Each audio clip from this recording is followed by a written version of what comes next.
Hi, I'm Ricky Manson and welcome to today's edition of The Forum. On today's show we'll be discussing social networking sites. Our teachers say they work to the detriment of students' learning, but do we agree? And women's weight. Does the fashion industry present an undesirable and unrealistic view? Your views today on The Forum.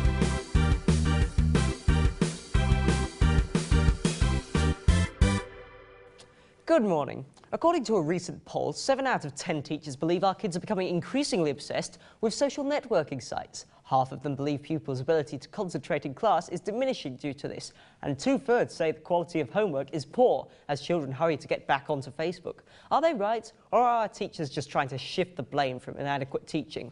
Joining me today is Ashley Handler, a film and TV student at the University of Hertfordshire and regular DJ on Crush Radio, and Luke Valvona, a graduate of the university who recently played the villain Balthazar in the Drama Society's production of Aladdin. So, Luke, what do you think? Well, Ricky, Facebook is addictive. That's almost a fact. I mean, too many people are literally wasting their lives on Facebook. Some people spend, you know, most of their entire day on Facebook, and I think kids are growing up with it. You know, they are growing into this way of life, and it's dangerous for society. It's true, checking your Facebook has become a very dominating habit. But how do you feel this could have potential in the classroom and learning environment? Does it have any potential? Well, I think, you know, you could share ideas on Facebook, but it's far too easy to get drawn into all these games like Farmville and, you know, and start poking people. You know, you can't just spend 5 minutes on Facebook without poking a few of your friends. It has no presence in society, let alone in the classroom. Ashley, do you agree? I disagree. I think it's got a space in society because, obviously, it's a social network. Social meaning to interact, obviously. That's what social means. Are you saying people don't have to look each other in the eye and talk to them to be able to socialise with each other? What's to say you can't? Are people against text messaging? Are people against emails?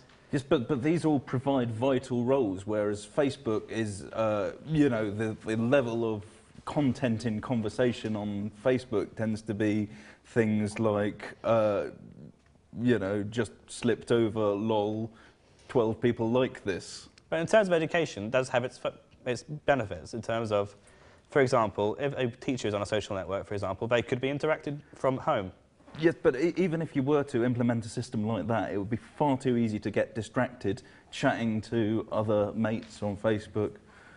You know, lots of people have... well, apparently the average amount of friends on Facebook is 150, but nearly everyone I know has got hundreds. Well, there seems to be a wide disagreement there anyway. Alan Peacock, lecturer in story at the university, got in touch to tell us that he thinks social networking is potentially a very valuable form of learning, but that we, culturally, don't yet understand it well enough to use it. Yet. So lots of stuff for us to think about, but perhaps our next issue will divide you more. Let's see. Over to Roberta to find out more. Hi, I'm Roberta and I'm at the Forum in Hertfordshire, and I've spent the day finding out which one of these women's figures you find the most appealing. Let's find out. I prefer the one in the middle. First one. The middle one. Probably the middle one. I'd say the third one. The third one. And why would that be? Because she's thicker and more shape. She's quite slim and she's sort of well proportioned. You know, she's not underweight, she's full in figure, and she doesn't look like she's overweight, she looks quite healthy. She probably looks like the healthiest one there. So after finding out which one of these women's figures you preferred, were you shocked to find out that she's slightly too big to model? She's considered plus size, yet she is the average size of a woman in the UK. The left's too big. It's a shame, it's ridiculous, I don't agree with it at all. Shocking, mate. I'm disgusted. Can I keep the photo? Well, as we've heard from the general public, most people prefer the larger of our three models. But what do our panel think? Ashley, which of these women would you find most attractive? Well, I generally find the second and the third one most attractive. I think they look healthier, and the third one looks more curvaceous, and the first one looks so skinny she's like a twig. And quite frankly, I'm not the kind of guy who finds trees and twigs attractive. Bit of not a tree hugger. Are you a tree hugger? Well, at least number one's made an effort. I mean, she's lost all that weight. I think that's the important thing that we're missing here. Too many women are just, you know, eating too much, not worried about what they put in their mouths.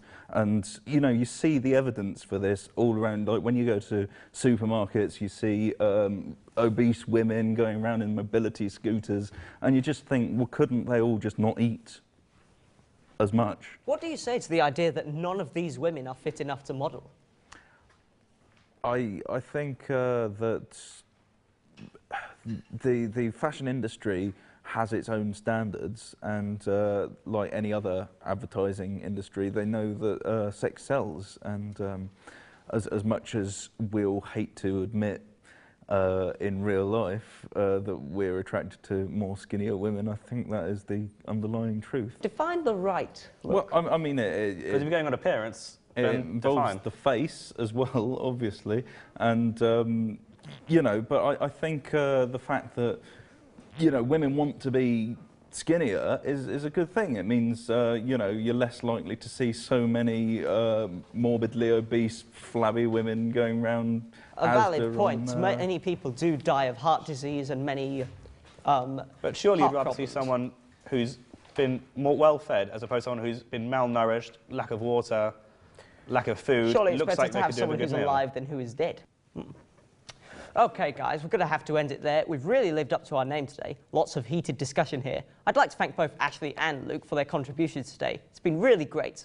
On tomorrow's show, we'll be looking in depth at the royal wedding. Are the royals still relevant in modern Britain? Should we really be paying for a wedding in these times of austerity?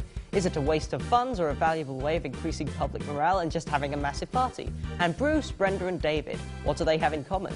We'll find out on tomorrow's The Forum. I've been Ricky Manson, and thanks for watching.